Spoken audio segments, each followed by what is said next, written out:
Globalización, tecnología, inteligencia artificial, conectividad, sustentabilidad, innovación, estrategia.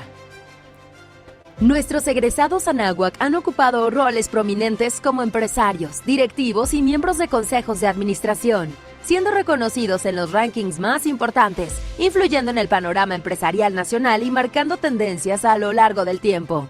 Para seguir formando a los principales empresarios y directivos que marcan tendencias y forman el destino empresarial del país, surge el Instituto de Alta Dirección Anáhuac. El IADA representa una comunidad poderosa de líderes empresariales vinculados, dedicados a compartir ideas, inspirar, colaborar y sumar experiencias para la toma de decisiones informadas y la consecución de resultados óptimos, tanto en el ámbito personal como profesional. El IADA se destaca por contar con aliados estratégicos de renombre mundial, como la Jones Graduate School of Business de la Rice University, así como colaboraciones con destacadas organizaciones como Vistage, Deloitte, la Bolsa Mexicana de Valores, CDC, AMCG Tantum, Mentor Praxis y el Colegio de Consejeros Independientes. El IADA ofrece una formación y actualización de vanguardia, adaptada a los desafíos actuales, e incorpora la primera sección del Lumen Institute en México. Este enfoque único combina desarrollo personal, valores católicos y liderazgo. El Instituto de Alta Dirección Anáhuac se erige como un faro de excelencia, innovación y valores en la formación y actualización de líderes empresariales, consolidando su posición como un actor clave en el panorama educativo y empresarial de la región. Te damos la bienvenida al IADA, el Instituto de Alta Dirección Anáhuac.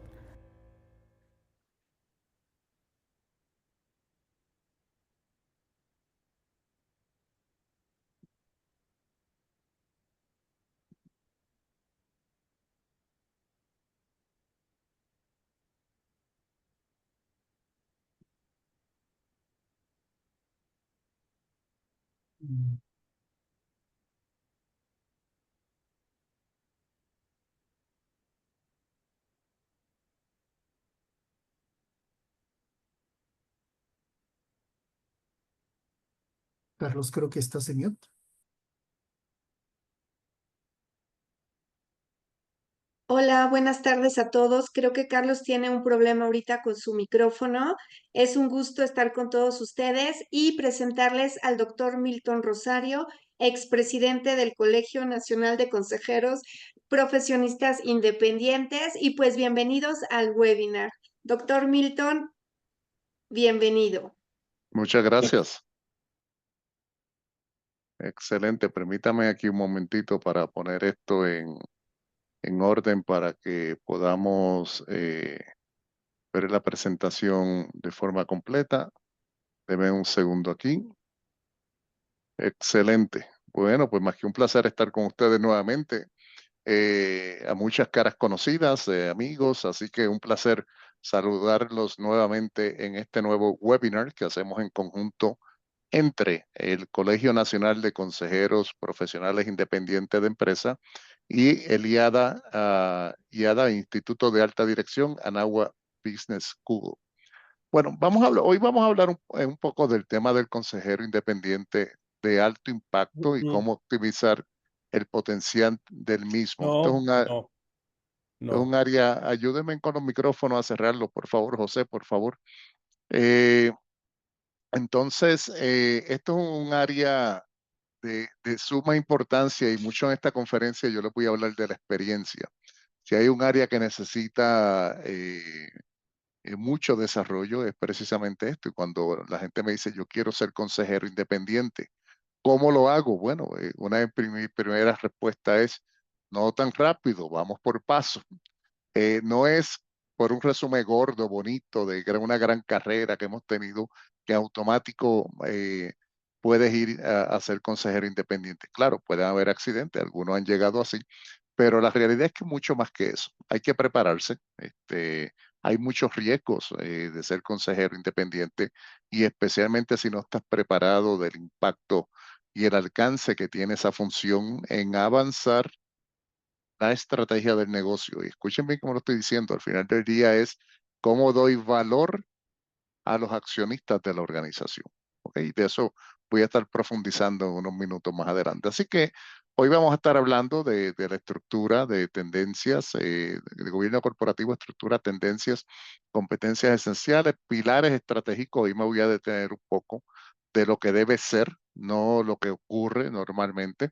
Desempeño del consejo, y ahorita me van a estar escuchando hablando de eso, y al final vamos a hablar de la octava edición del nuevo programa de desarrollo de consejeros independientes, y al final hay una sesión de preguntas y respuestas. A mí me encanta que me pregunten, y si no me preguntan, yo le pregunto a ustedes a ver si pasaron la prueba de hoy. Son bromas. Bueno, ¿qué es lo que tenemos en pantalla? Ahora sí, quien quiera abrir el micrófono, ¿qué es lo que tenemos en pantalla ahí? A ver si alguien se me lanza y me cuenta qué es lo que hay en pantalla. Esto es muy simple. El organigrama institucional. Exactamente, un organigrama. No duden, no lo piensen mucho. Ahí lo que hay es un mero organigrama. Le estoy diciendo que a la parte de arriba hay un director general y el director A, el director B, el director C, o equipo directivo o staff, como le dicen otras empresas, o como en otras empresas ya más grandes le dicen el C-suite. Pero eso es un organigrama. Bueno, la realidad es que cuando hay un gobierno corporativo implementado, a la parte de arriba hay una estructura que precisamente tiene una responsabilidad amplia en asegurar la efectividad, como otros elementos adicionales, de la gestión. Si ustedes se fijan ahí, aquí dice comité de dirección, ejecución de la estrategia, pues esto es ejecución, el logro, el retorno de la inversión, ¿ok? Y muchos factores más. Bueno, a la parte de arriba, de forma natural, tenemos, pues, obviamente una asamblea de accionistas, un consejo de administración, hay un comité de auditoría, comité de compensaciones, comité de nominaciones. A muchos por ahí me han escuchado criticar y lo vuelvo a decir, el tema de comité de prácticas societarias, filosóficamente tengo un serio problema con el concepto y soy muy abierto en cuanto a eso, no es un secreto. Entonces, y obviamente dependiendo del tamaño de la organización, mientras más grandes, más se ven, pues se crean otros comités. Si usted va a las globales, la Fortune 200, la Fortune 300, la Fortune 500, pues obviamente usted va a ver que tienen comité acá arriba, a nivel de consejo de administración, que le reporta tipo de ASG, regulatorio, gestión de riesgo, separado totalmente de auditoría, como debe ser, innovación y tecnología, y ya más aterrizado más abajo, pues el comité de auditoría, algunas veces me lo integran con riesgo, otras veces de compensación y nominaciones me lo integran en el famoso comité de prácticas societarias y así sucesivamente. Pero aquí el mensaje es que a la parte arriba de la gestión, aquí hay un grupo importante que al final del día tiene que dar valor. Y el dar valor es retorno de la inversión a los accionistas de la organización, claro. Y aquí en la región, que el 92% de las empresas son de índole familiar, pues obviamente son los accionistas que muchos de ellos están sentados aquí, son los famosos consejeros propietarios. Y a lo mejor algunos de ustedes que están aquí, pues son parte de ese grupo de ser consejero propietario. Bueno, aquí el mensaje es, y lo que vamos a estar profundizando es, cuando me siento aquí, ¿qué debe ocurrir? Voy a ir a las reuniones del consejo a ver los estados financieros, como me ha pasado muchas veces. ¿Qué pasa con ese concepto? Bueno, no es que esté mal, el problema es que ya pasó. Entonces, ¿qué vamos a hacer de hacia adelante? ¿Cuál es el pensamiento estratégico al ver los números? ¿O vamos a usar los números para hacer, pues obviamente, la vida imposible al director general? Porque hasta eso he tenido que estar presente en reuniones donde prácticamente se vuelve la inquisición de accountability, de rendición de cuentas del director general. Bueno, eso es una mala aplicación de lo que es un consejo de administración. Y aquí pues yo voy a darle señales de lo que se debería estar viendo aquí en este grupo en particular, independientemente cuál sea el tamaño acá abajo. ¿Ok? Esto lo hago para propósito ilustrativo. Esto no aplica a todas las organizaciones. A veces es un solo comité por el tamaño que se tiene, o a veces simplemente es un consejo consultivo. ¿Ok? Todo varía en función del momentum, estrategia y estado de la organización. Bueno, estos dos próximos slides, muchos de los que están aquí me han visto utilizarlo en pasadas reuniones, en pasadas webinars que doy, porque me gusta enfatizar mucho que el tema gobierno corporativo no es estático, ¿ok? No es las buenas prácticas de gobierno corporativo de X entidad o de la OSD o cualquier de estos grupos. La realidad es que si me ayudan con los micrófonos, por favor, la realidad es que esto es un tema dinámico que está en constante movimiento. Y obviamente ahora hay una focalización muy alta en el tema de ASG o ESG. Me ha escuchado hablar mucho del tema del propósito. El propósito, ya no hablamos de la misión, hoy en día hablamos del propósito, cómo esa organización contribuye a la sociedad, ¿ok? ¿Cuál es el valor que da? Y ese es el propósito. José, ¿me ayuda con el micrófono? Por ahí hay un micrófono abierto que me está haciendo eco. Creo que es Carlos, ¿puedes cerrarme el micrófono? Ok, gracias. Entonces, el tema de la cultura organizacional. El tema de la cultura organizacional cada día se vuelve más relevante porque fíjense en que muchos de los temas éticos, y ahí está el famoso caso de Volkswagen, Teranos, inclusive de los conocidos aquí en México, tiene una sintomatología muy fuerte en la raíz precisamente de la cultura organizacional.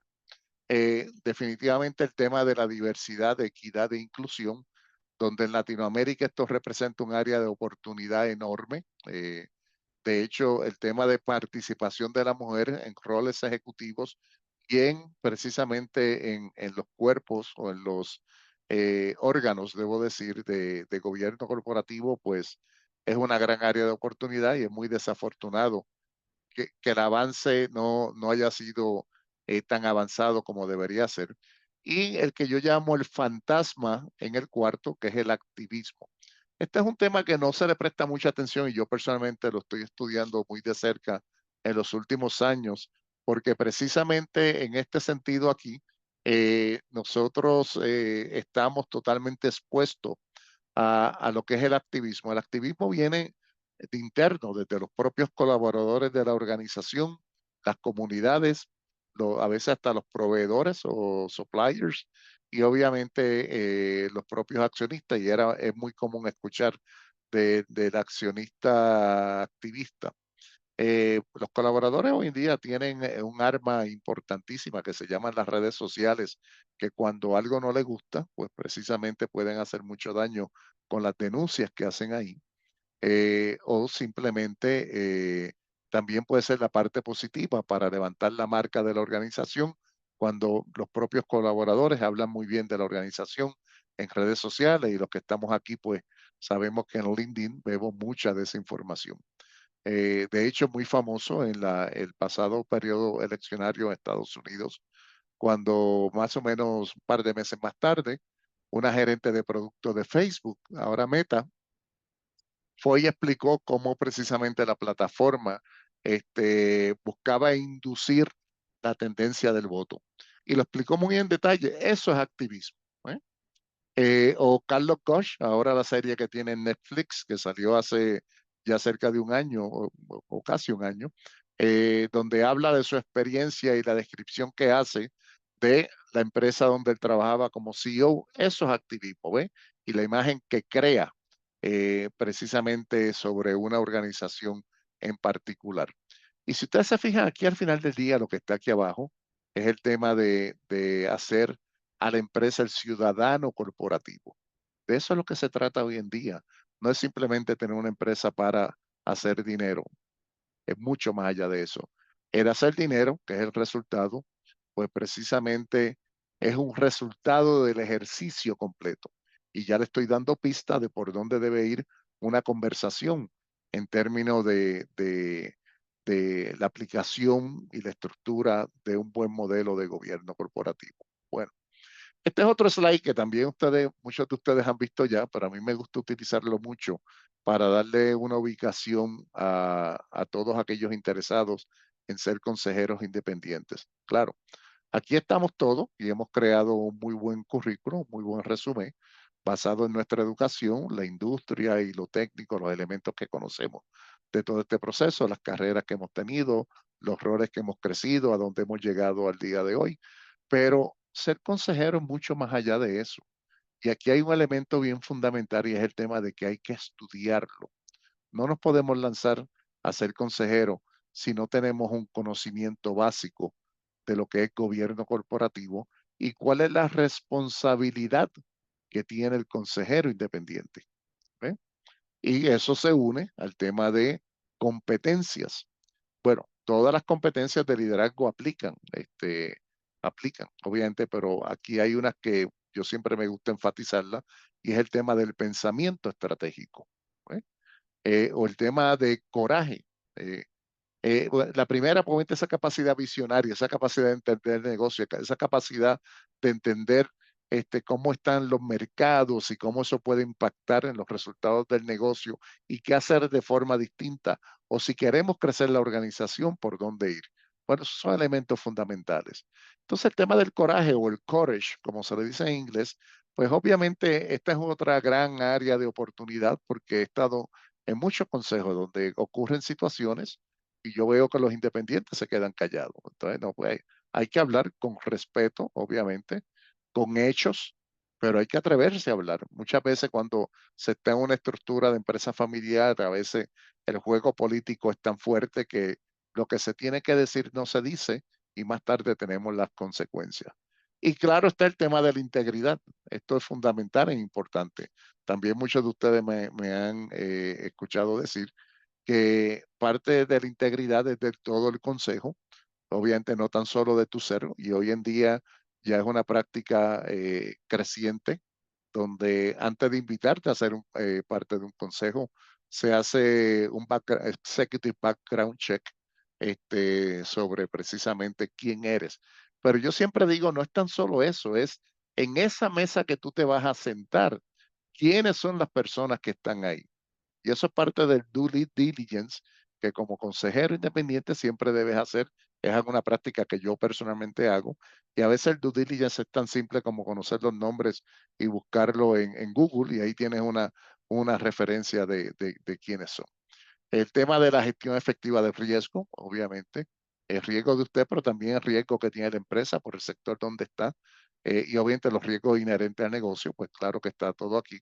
Pero también un consejo y el consejero debe ser la cumbre de lo que es comunicación efectiva, colaboración y trabajo en equipo, no es espacio para los egos. Obviamente hoy se le demanda a los consejos de que el tema de gestión de talento y muy especialmente el tema de sucesión, que en un minuto voy a estar hablando, también es crítico. Ya les mencioné el tema de la cultura. Cultura es lo que yo llamo el fantasma en la organización porque cultura no es como un KPI que tú lo puedes muchas veces tocar y entender y está ahí y simplemente se dio o no se dio. Cultura es un abstracto. Por eso que cultura es tan difícil entenderlo y a veces explicarlo también. Y les recuerdo que cultura tampoco es clima. Cultura son las raíces arraigadas que se han dado por buenas como un elemento para sobrevivir y tener éxito a través del tiempo. Y entonces, esas raíces arraigadas, pues muchas veces permanecen y a veces sí ayuda a acelerar en la organización, pero otras veces la ala hacia atrás y no a la velocidad que se quiere, como que también promueve a veces conductas que no queremos en las organizaciones. Y hoy en día que las nuevas generaciones demandan nuevos estilos de liderazgo, nuevos estilos de trabajo, nuevos ambientes de trabajo, nuevas formas de hacer las cosas, pues obviamente en la cultura está muchas veces la respuesta de lo que realmente se tiene que hacer. Y todos estos elementos es lo que te hace como consejero exitoso. Y te recuerdo que el consejero exitoso no es aquel que está en 10 consejos. El consejero exitoso es el que está y provoca que la organización sea exitosa. ¿Ok? De hecho, muchas veces cuando me vienen con esa historia de que estoy en 9 y 10 consejos, lo primero que pienso, bueno, en ninguno eres bueno, porque si lo vas a hacer bien no te da tiempo. Y perdonen que sea muy franco, pero los que me conocen saben que soy así. La realidad es que ser consejero es una responsabilidad muy amplia. Toma trabajo, toma tiempo, requiere estudio y requiere que cuando llegas a la reunión vayas preparado para hacer una contribución. No es ir a dar opiniones. De hecho, eso no es ser consejero. Es como en cada argumento que haces o en cada contribución que haces, estás avanzando la estrategia del negocio. ¿Ve? Estás minimizando factores de riesgos. Estás provocando elementos para ir a un próximo nivel, a veces simplemente de mejora continua. ¿Ve? Y eso es el pensamiento de cuando nos sentamos en un consejo de administración. Bueno, y hablando de consejos de administración, hace un rato que dije, bueno, y me invitan a un consejo y lo que hicieron fue en toda la reunión hablar del estado financiero. Desafortunadamente eso ocurre en muchas organizaciones allá afuera, pero yo le voy a dar aquí 10 provocaciones que cuando usted llegue a un consejo de administración son los temas esenciales que se deben estar conversando en ella. Y por eso están viendo aquí arriba que dice esencial 1, 2 y 3 y en el próximo slide tenemos 5 más que vamos a estar conversando. Comenzamos. Bueno, fíjense que he venido mencionando bastante el tema de la estrategia. ¿Sí? El consejo de administración, y si están escribiendo, escríbanlo en grande y en bold, en negritas, como dicen acá. El consejo de administración es el responsable de dar la estrategia de alto nivel. Es ese máximo estratega que le está diciendo a el equipo ejecutivo como a los accionistas que para tener un retorno de la inversión por aquí debemos ir. Entonces el tema de articular una visión, dónde queremos llegar, el tema de articular ese propósito de cómo contribuye y el tema de esos valores, por dónde vamos a caminar, y les recuerdo que valores son las conductas que se esperan que todos exhiban dentro de la organización, incluyendo los miembros del consejo. Recuerdo, pues precisamente es importante para que ese grupo ejecutivo pueda desarrollar lo que yo llamo los elementos accionables de esa estrategia. ¿Sí? Esos objetivos de cómo lo vamos a hacer. ¿Okay? Y esas acciones a través del 360 organizacional. Y lamentablemente rara vez se habla de la estrategia en los consejos y desafortunadamente muchas veces veo que están esperando que el director general presente la estrategia. Bueno, pero ¿qué le dijeron de cuáles son los lineamientos para la estrategia? Eso debe salir del consejo de administración. Esencial número 2, el tema de riesgos. Y cuando hablo de riesgos es preventivo, de cómo vamos a minimizar variables de riesgo que puedan impactar la estrategia, la efectividad y eficacia organizacional, por ende, la rentabilidad del negocio. Esto todavía me acuerdo de un gran ejecutivo amigo que me dijo, fíjate Milton, que en el 2003 más o menos yo estuve en una reunión en Estados Unidos y llevaron para hablar un tema de riesgo y llevaron unos expertos que empezaron a hablar del tema de pandemias. Y prácticamente todos los ejecutivos que estábamos allí, pues tratamos a reírnos, porque dice esta gente hablando de pandemias. Bueno, casi 20 años más tarde, pues estuvimos una ahí. Y obviamente esto ha provocado un cambio interesante en cómo realmente gestionamos al día de hoy. ¿Sí? Así que esto es un factor fundamental que debemos siempre tener presente y debe ser parte de discusión de la agenda. El desempeño, esta es otra importantísima. Claro que vamos a medir accountability o rendición de cuentas, pero les voy a decir un secreto. El consejo también debe medirse. ¿Cómo vamos a monitorear que realmente todas las partes, especialmente en estos niveles ejecutivos, estén dando pues el máximo que se necesita precisamente en este elemento de avanzar la estrategia del negocio? Así que el monitoreo del desempeño es fundamental y las métricas clave se deben estar mirando definitivamente desde un punto de vista del consejo, claro está, no es que no hablemos de lo financiero, claro que hay que hablar de lo financiero, hay que entender cuáles están siendo los resultados del negocio y qué vamos a hacer hacia adelante, pero debe ser un monitoreo de salud financiera, asegurarse pues que obviamente todos los elementos que contribuyen a un estado financiero, los resultados, los elementos de inversión, los temas de deuda, los temas de financiamiento, pues todo eso tenga un balance saludable que al final del día le dé sostenibilidad al negocio, lo que yo llamo la larga vida, ¿sí? Pero no estar las 5 o 8 horas del consejo hablando precisamente de estado financiero. Fíjense que otro elemento fundamental que yo creo que, y también me han escuchado decirlo, yo creo que es el peor, el- el peor manejado en las organizaciones, es el tema de la sucesión. Desafortunadamente hay un pensamiento cortoplacista en los temas de sucesión en las organizaciones y la sucesión es un arte. La sucesión se tiene que planear y se planea con años. Y eso va desde una definición correcta de quiénes son los potenciales sucesores en una organización y qué tipo de actividades de desarrollo se le van a dar precisamente para tener a esa persona ready o lista para cuando se necesite hacer la transición. Y la transición de por sí también es un arte, porque una transición mal hecha también tiene consecuencias muy negativas, y especialmente en retención de talento y talento clave. Y cuando se va alguien clave en una organización, todos sabemos cómo se siente en la organización, porque se perdió típicamente una competencia técnica o unas competencias o alguna referencia que precisamente esa o esas personas le daban a la organización. Y a veces, dependiendo hasta el nivel donde esté, porque a nivel ejecutivo, muchas veces hasta una ventaja competitiva. Confío en esa organización por el ejecutivo que tiene ahí. Y eso es común también verlo. Así que esto es un elemento bastante fundamental que se debe tener presente. Otro esencial, el tema de la cultura de la organización. De hecho, usted entra en muchas de estas empresas grandes y usted se fijará, en las empresas grandes, cuando digo grandes me refiero a la Fortune 100, la Fortune 200, Fortune 300, claro. Son empresas muy, muy grandes que tienen muchos recursos para hacer cosas. Y cuando usted va a su página de internet y va a la sección de gobierno corporativo, especialmente en Estados Unidos, usted va a ver cómo está estructurado esos comités. Y hay algunas de ellas que usted entra y ve que hay comités donde cuando lee el charter o el mandato, el tema de cultura es primario, el tema de cultura es lo esencial. ¿Por qué? Porque sabemos que muchas de las historias que no queremos escuchar nacen aquí en la cultura. Y en el caso de Volkswagen, fue notorio que el equipo ejecutivo completo sabía que el tema de las emisiones era real y decidieron callar por la rentabilidad. ¿Eh?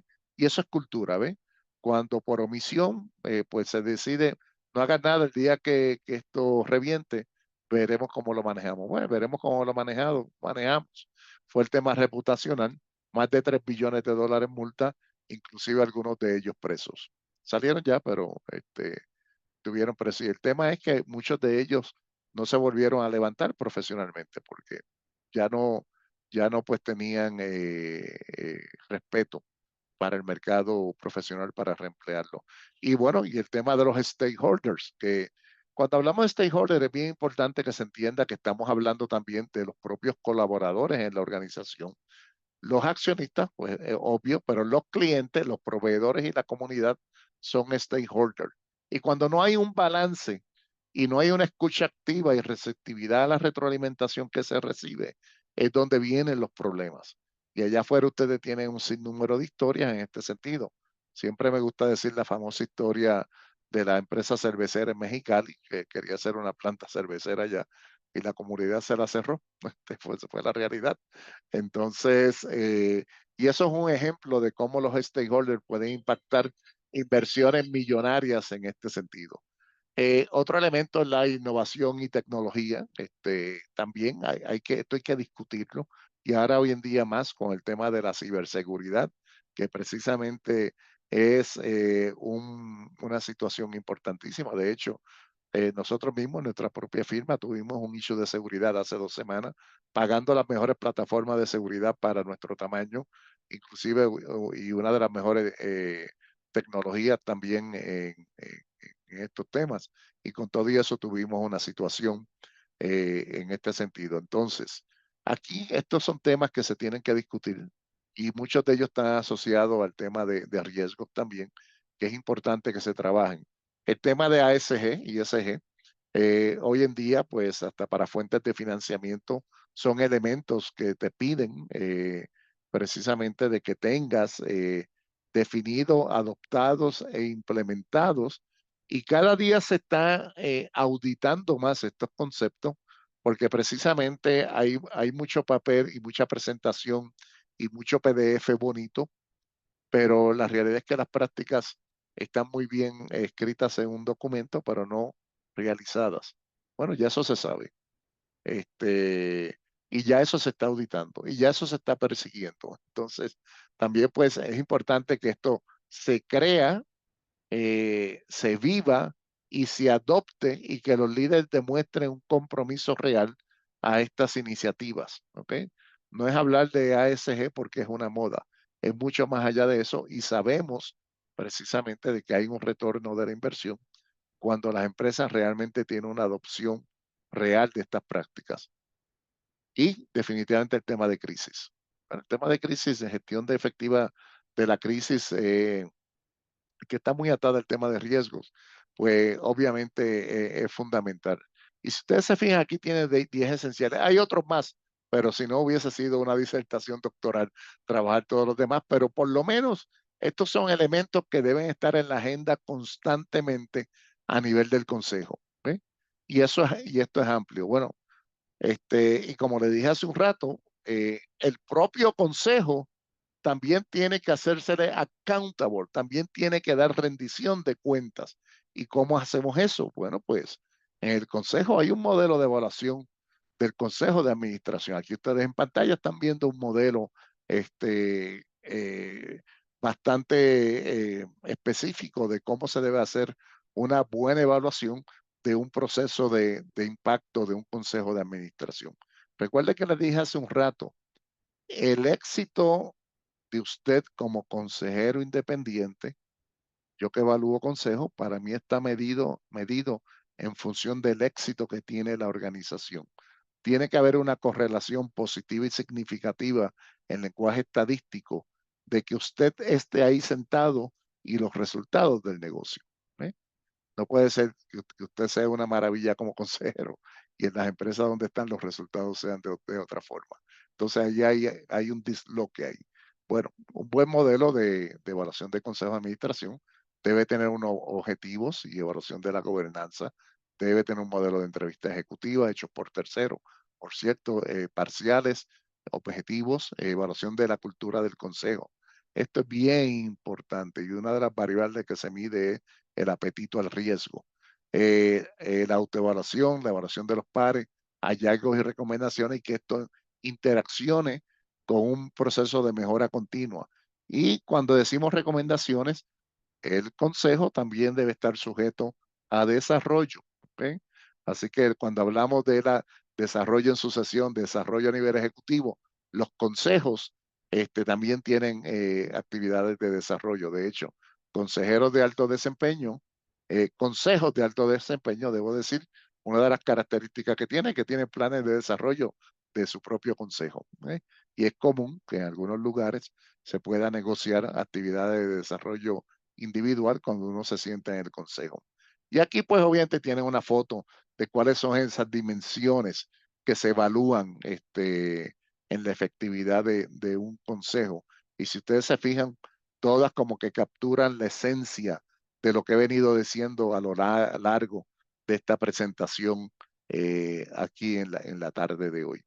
Entonces, si quiero desarrollarme como consejero independiente, si quiero crecer, si quiero ir a un próximo nivel, si realmente quiero ser un consejero de alto desempeño, bueno, pues el IADA y el Colegio Nacional de Consejeros Profesionales Independientes aquí en México hemos desarrollado un gran programa que se llama el Programa de Desarrollo para Consejeros Profesionales Independientes y ahora en el mes de agosto, el 6 de agosto específicamente, comienza la 8ª edición. De hecho, ya tenemos de egresados más de 160 ejecutivos y me parece que hay alguno aquí en esta conferencia que sabemos que este programa tiene un alto impacto. ¿De qué consiste este programa? ¿Qué se tiene? Fíjense, vamos a hablar. Les voy a dar unos detalles aquí. Tiene un módulo donde hablamos de fundamento y funcionamiento del Consejo de Administración. Hablamos de finanza corporativa. Claro que hay que entenderlo para poder, pues obviamente, entender los resultados y cómo está funcionando la organización. Hablamos de estrategia del negocio y el rol del consejero independiente. Recordarán que les dije al principio, hay riesgos cuando nos sentamos en un consejo de administración y esa responsabilidad fiduciaria y el actuar de buena fe es parte que hablamos a detalle en este módulo en particular. Tenemos un módulo excepcional de cultura organizacional, capital humano, evaluación y efectividad organizacional. O sea, toda la dimensión de gente y organización, el cual le dedicamos un gran tiempo conversando y entrando en detalle, dándole el conocimiento que usted necesita como consejero para ser exitoso. Hablamos de la gestión efectiva del riesgo, hablamos de la empresa familiar. Es importante hablar de la empresa familiar porque, como dije hace un rato, 92% de las empresas son familiares. La gran mayoría tiene muchos retos. También sabemos que solamente un 6% pasa o llega a la tercera generación. Y este programa, y esto es un diferenciador importante, tiene un practicum. ¿Qué es un practicum? Bueno, un consejo de administración en vivo, un comité en vivo, donde con un grupo de expertos experimentados, los estudiantes del programa precisamente participan en un consejo de administración y es muy interactivo. Se le hace preguntas durante todo el proceso y es una simulación, es un practicum de aplicación.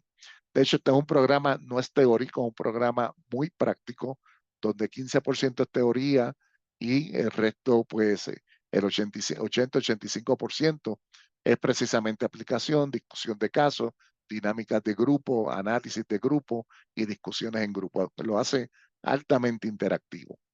Con eso dicho, pues, este es como mencioné, cada módulo es de 8 horas, se facilitan en sesiones de 2 horas, 4 sesiones por módulos, o sea, martes y jueves, 2 semanas consecutivas, tenemos una semana libre y comenzamos la semana posterior a esa semana libre.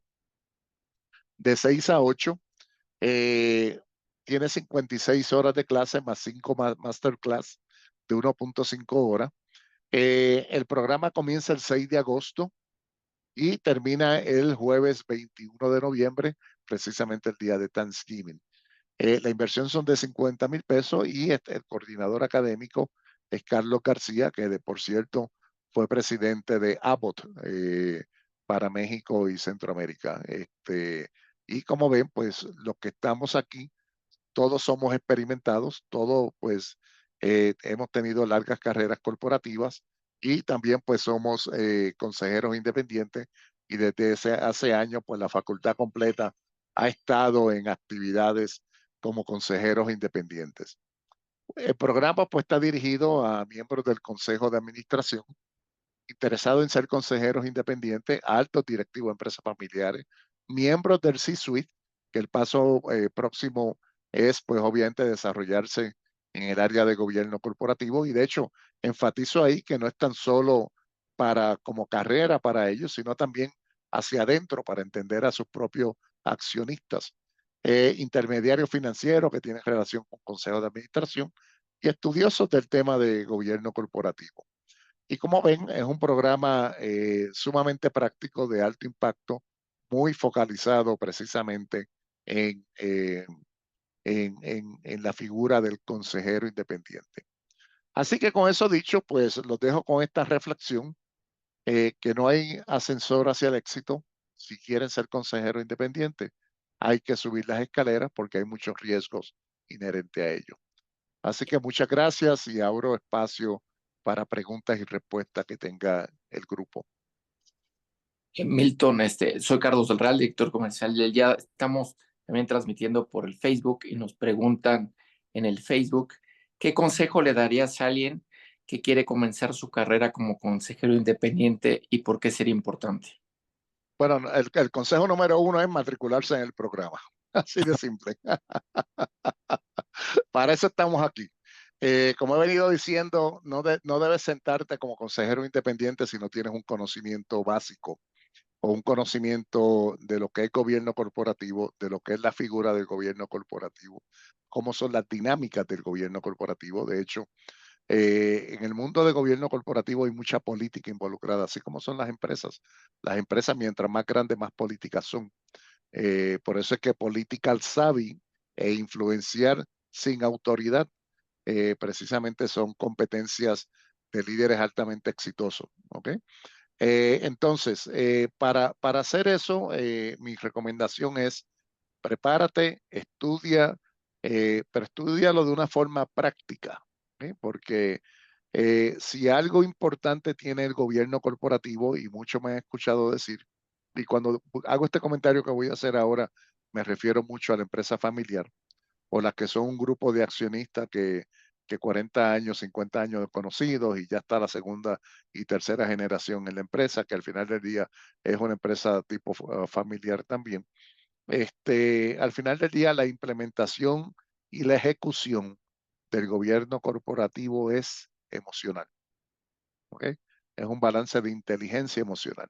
Y muchas de las situaciones difíciles que se tienen están con base o fundamento en la emocionalidad de los miembros. ¿Ok?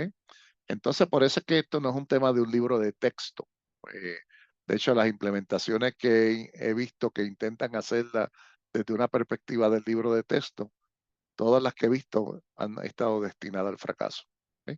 Porque la ejecución al final del día es emocional. No me gustó, no quiero que sea así, no estoy de acuerdo, te digo que sí, pero por allá voy y muevo el tapete para que te caiga. Todo ese tipo de cosas que sabemos que ocurren allá afuera.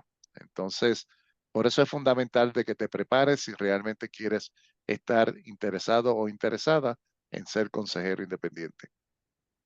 También Milton pregunta, Eduardo Catalán, aquí en el, aquí en el, ¿qué tan importante es el secretario del consejo y cuáles son sus funciones? Okay. Bueno, el secretario del consejo es una figura importantísima. La realidad es que estar ahí, documentar lo que ocurre en esa reunión y precisamente esas actas para que conste la evidencia desde un punto de vista de transparencia y confiabilidad en ese consejo. Y bueno, y también se vuelve un tema de rendimiento y efectividad, pues fundamental. Así que la figura del secretario definitivamente es muy recomendable que todos los consejos de administración los tengan. Inclusive hasta en consejos consultivos, el tipo de actividad que realiza, sin necesariamente que se llame secretario, debe también estar presente la actividad. También nos preguntan, ¿qué papel juega la ética y la integridad en el trabajo en un consejero? Todo. Eso es todo. Si eso no existe, no funciona.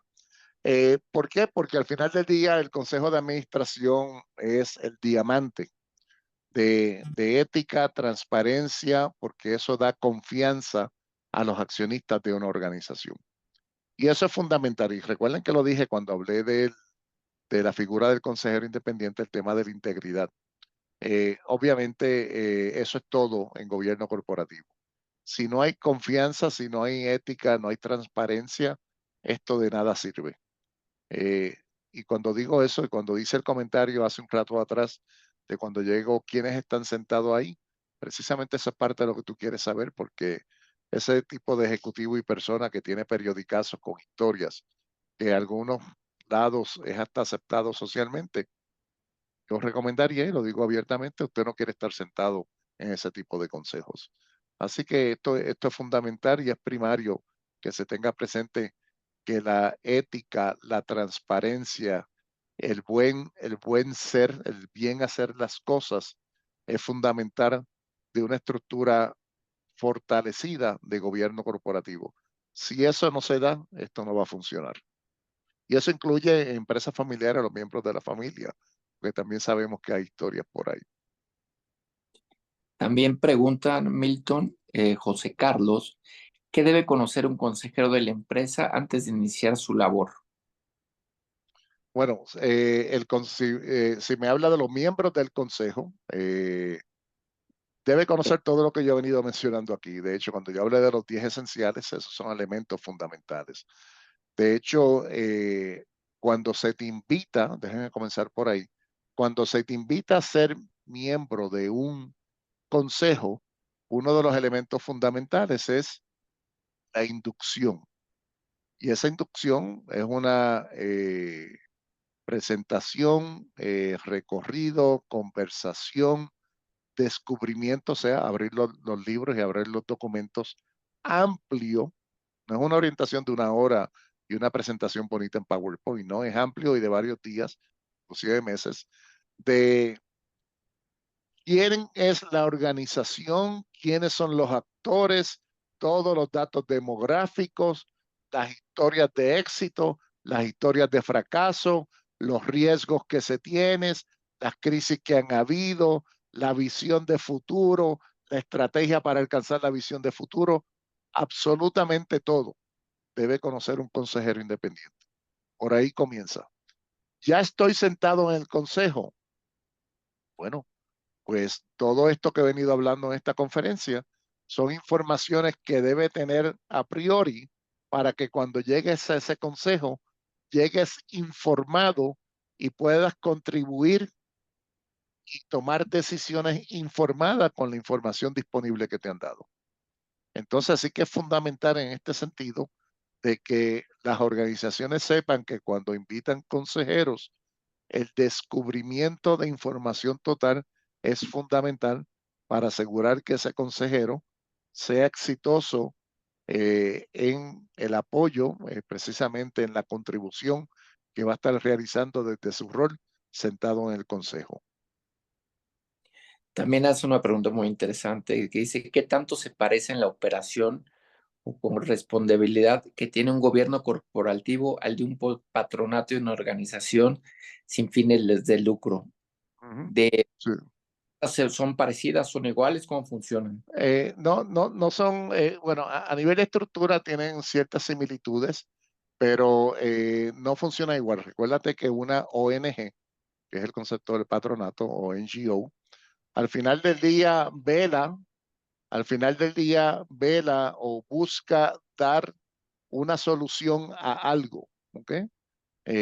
A una contribución social que se hace, típicamente ya sea en temas de salud, de grupos necesitados o otras variables importantes. Normalmente, pues la otra, y obviamente está muy enfocada en cómo conseguir fondos para poder satisfacer el propósito por el cual existe. Y de hecho, yo que he estado involucrado en patronatos o consejos de administración de ONGs, sé lo difícil que es la recaudación de fondos para poder cumplir con ese propósito que existe.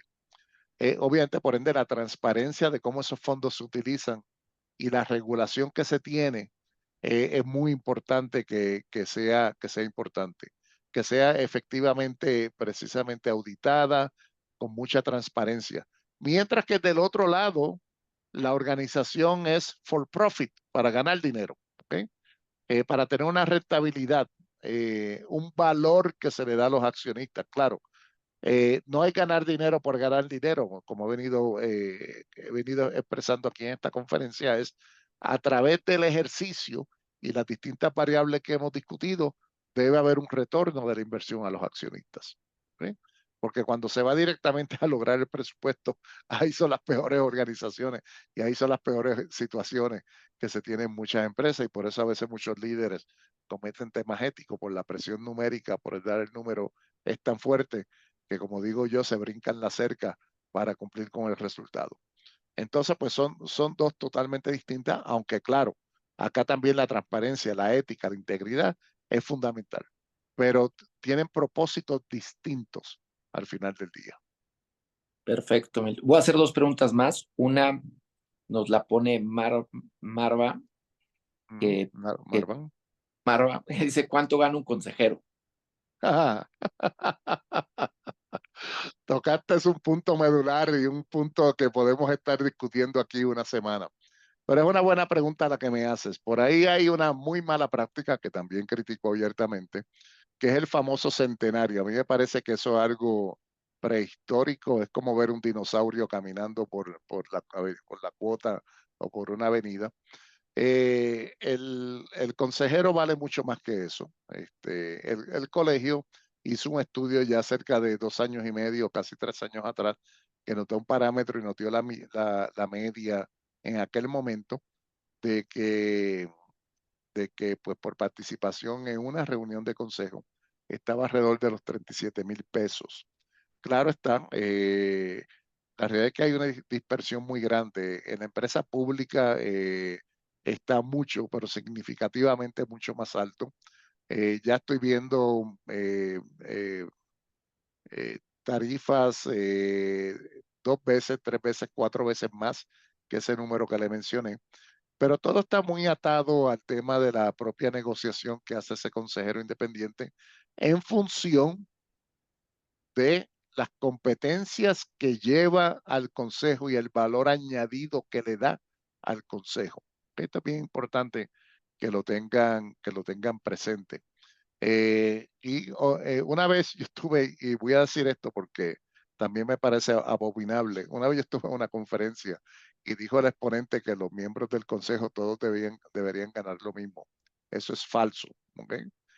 Cada consejero independiente debe negociar sus tarifas en cuanto precisamente entiende que son sus honorarios.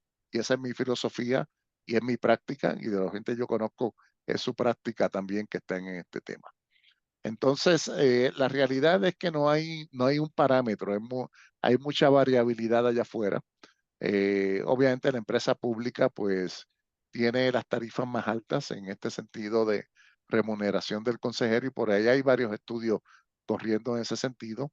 Y ya los 60, 80 y 100 por ahí pues posiblemente un grupo muy grande. ¿Ok? Hasta lo más bajito que fue con lo que mencioné hace un rato. Pero eso todavía, y es una buena pregunta, eso representa un área importante de mejora en términos de cómo se compensa al consejero independiente. Perfecto. La última pregunta nos preguntan por Facebook.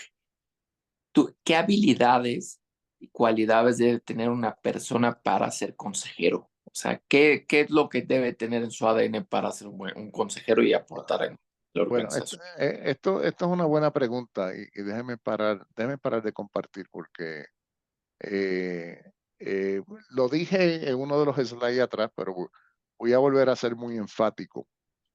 Te voy a contestar la pregunta desde esta perspectiva. Número uno, aquí todos los que estamos aquí, cada uno de nosotros somos especialistas en uno o varios temas relacionados a este concepto de gobierno corporativo.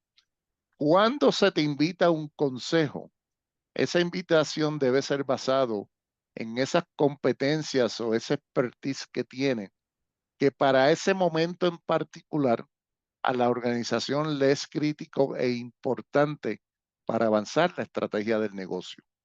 ¿Eh?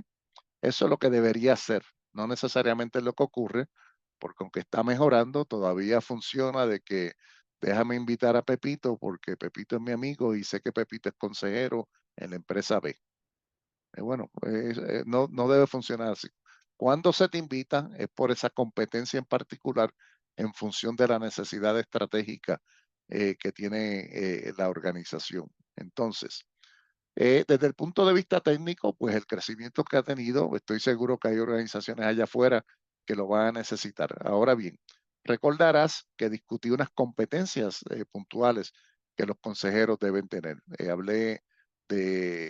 Dije que todas las competencias de liderazgo ejecutivo aplican, pero enfatizo que las competencias de pensamiento estratégico, esa capacidad visionaria, esa capacidad de establecer estrategias, esa capacidad de trabajar en colaboración y en equipo y dejar egos afuera a nivel del Consejo de Administración, el tema de la integridad, el tema de entender cultura y cómo desde el Consejo se impacta la cultura, el tema de hacer y provocar el accountability, no tan solo de sí mismo o misma y del Consejo, sino y más importante del grupo ejecutivo, comenzando por el director general, son elementos fundamentales. Y ese courage, ese courage realmente o coraje de decir lo que hay que decir, como dije, pero con elegancia.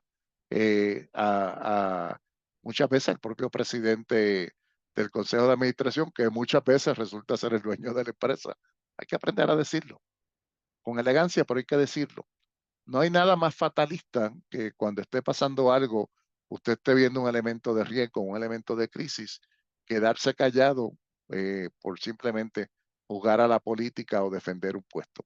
Para mí eso me parece fatalista. Entonces, esos son los elementos fundamentales, entre otros, que un consejero debe tener. Milton, muchísimas gracias, muy interesante la conferencia, muy interesante a todos los participantes, a la gente que nos está viendo en el Facebook de la facultad. Alguien preguntaba, también hay un descuento especial que se otorga a los egresados de la Universidad de Anáhuac.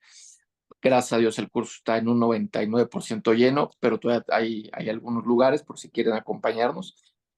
Muchísimas gracias, Milton, muy interesante, y mil gracias, Claudia, Carlos García, por estar aquí, y pues quedamos para servirles y ojalá y nos veamos el 6 en la inauguración del curso. Muy buenas tardes, buenas noches a todos.